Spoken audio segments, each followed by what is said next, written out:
Hi friends, today I am giving a lecture on how the inference rules we are using to derive the conclusion whenever the quantified statement contains more than one variable that can be discussed in this video.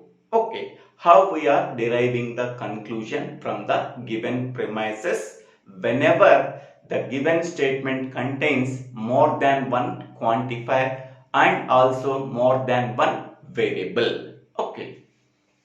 So the given problem is verify the validity of the following inference. If one person is more successful than another, then he has worked hard to deserve success. Naveen has not worked harder than Amal, therefore Naveen is not more successful than Amal. Okay, so here let the universe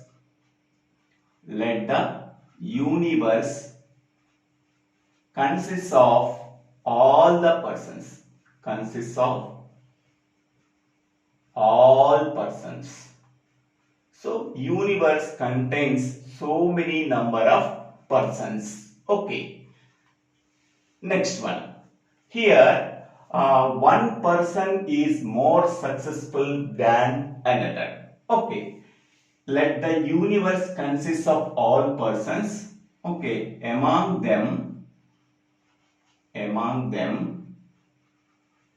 X and Y are two persons.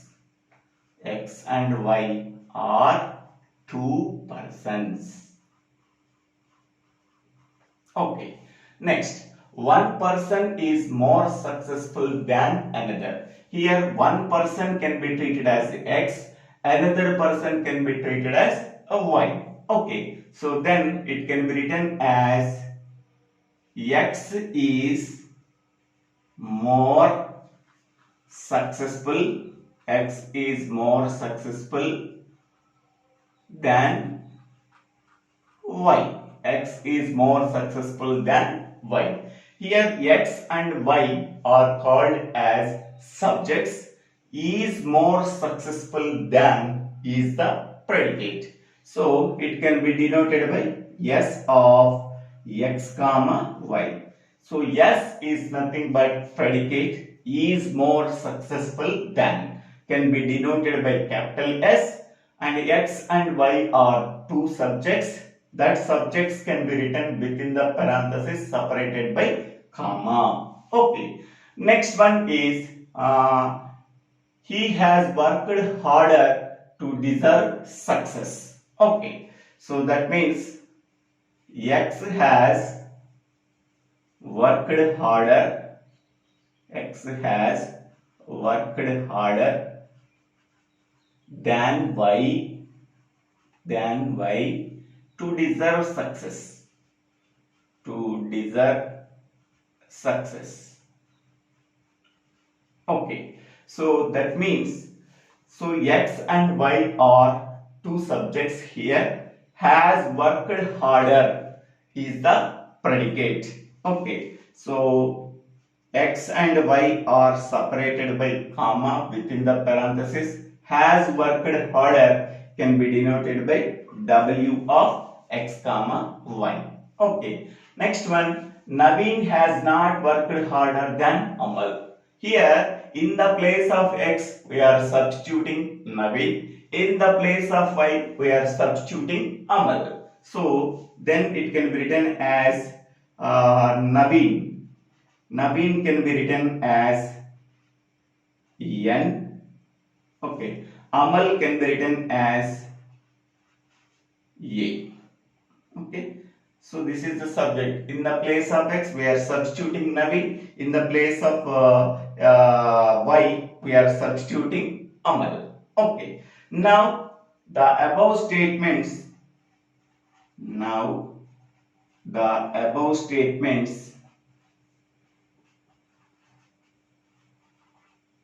Statements can be represented in symbolic form. Can be represented in Symbolic form. Symbolic form. So now what are the premises we are getting? Okay, see this one.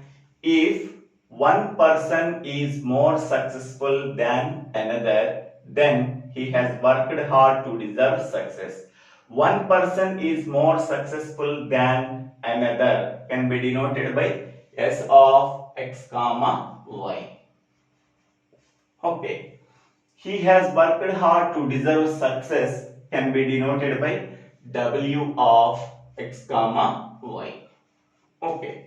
In between them, what is the connective is there? If then connective is there. So if then connective we have to write. So this is the first premise. One person is more successful than another.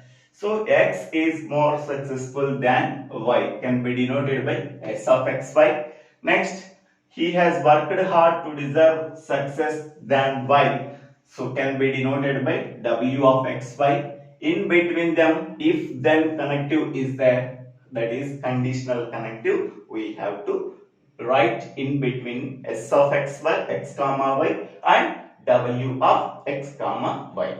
Okay. Next one, Naveen has not worked harder than Amal. Okay. So Naveen has not worked. So here in the place of x we are substituting Naveen. In the place of y we are substituting Amal. Then Naveen has worked harder than Amal can be written as W of n comma a. Naveen has not worked harder than Amal can be written as negation of W of n comma a. Okay. So negation of W of, in the place of x we are substituting n. In the place of y we are substituting a. In the place of substituting n comma a. Okay. Here n also can be written as small n because subjects can be written as small or lowercase letters. So n comma a.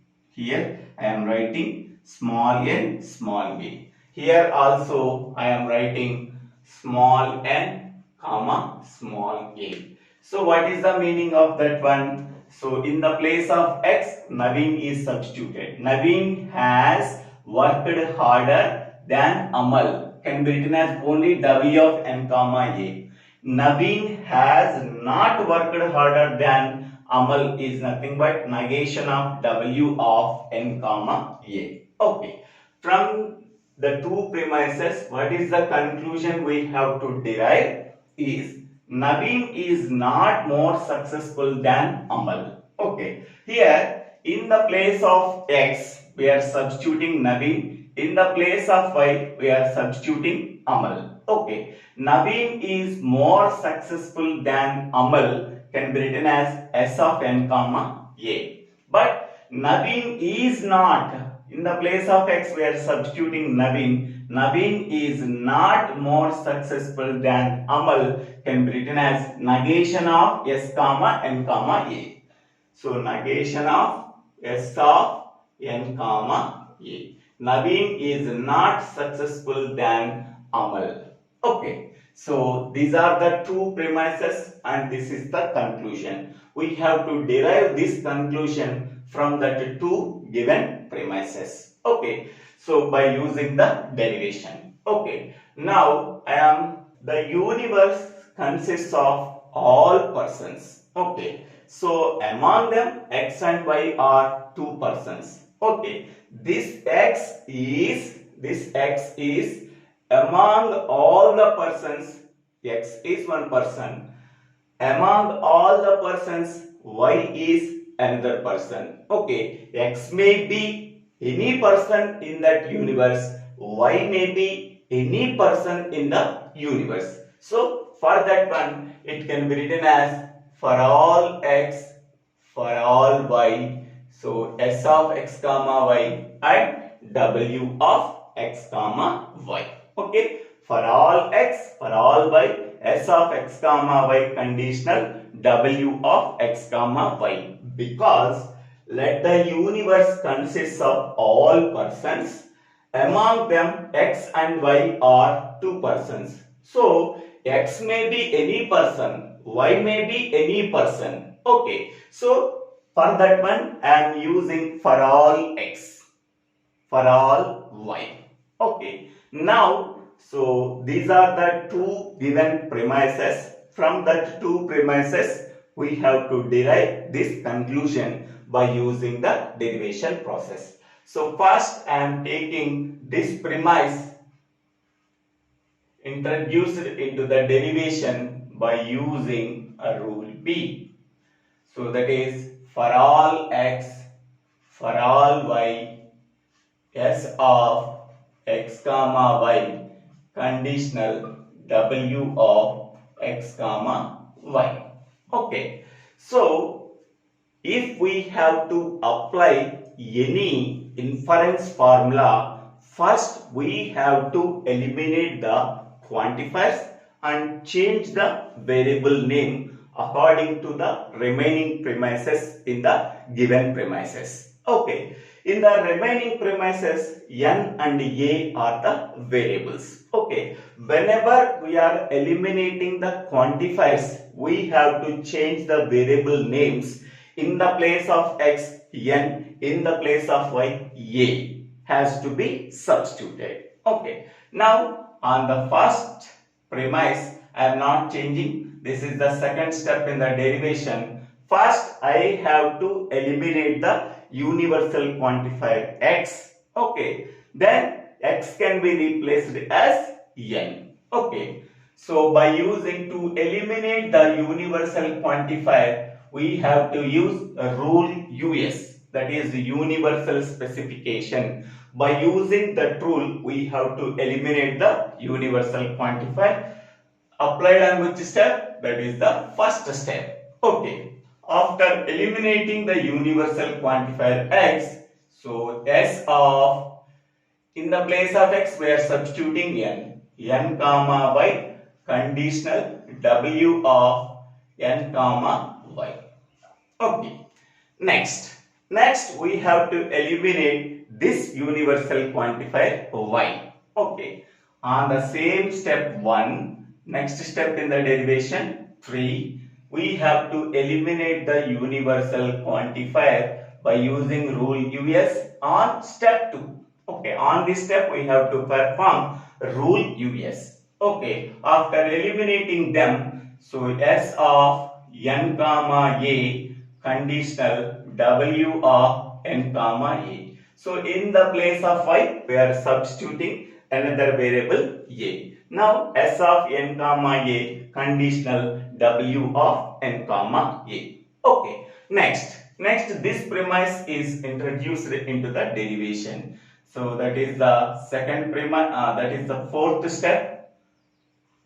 Fourth step in the derivation. So here negation w of n comma a is introduced into the derivation by using rule P.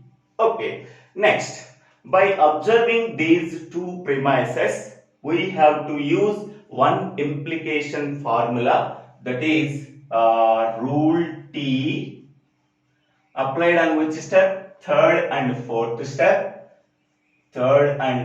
step, and I12 and I12. Okay, what is I12? So negation Q comma P conditional Q implies negation P. So this is the implication rule I12. Here negation, in the place of negation Q, negation W of n comma a is there. In the place of P, S of n comma a is there. Conditional is there. In the place of Q, W of n comma a is there. So that implies negation of P. What is P here? S of n a. So negation of P is nothing but negation of S of n comma a by using rule T applied on third and fourth step and I12. So we are combining these two steps so that 1 and 4 are combined. Next step, fifth step in the derivation. Okay, so here we are getting the conclusion. This is the conclusion, negation of S of n comma a. Okay, we are getting the conclusion. So therefore, it is a valid conclusion. It is a valid conclusion from the given premises. From the given premises. Valid conclusion from the given premises.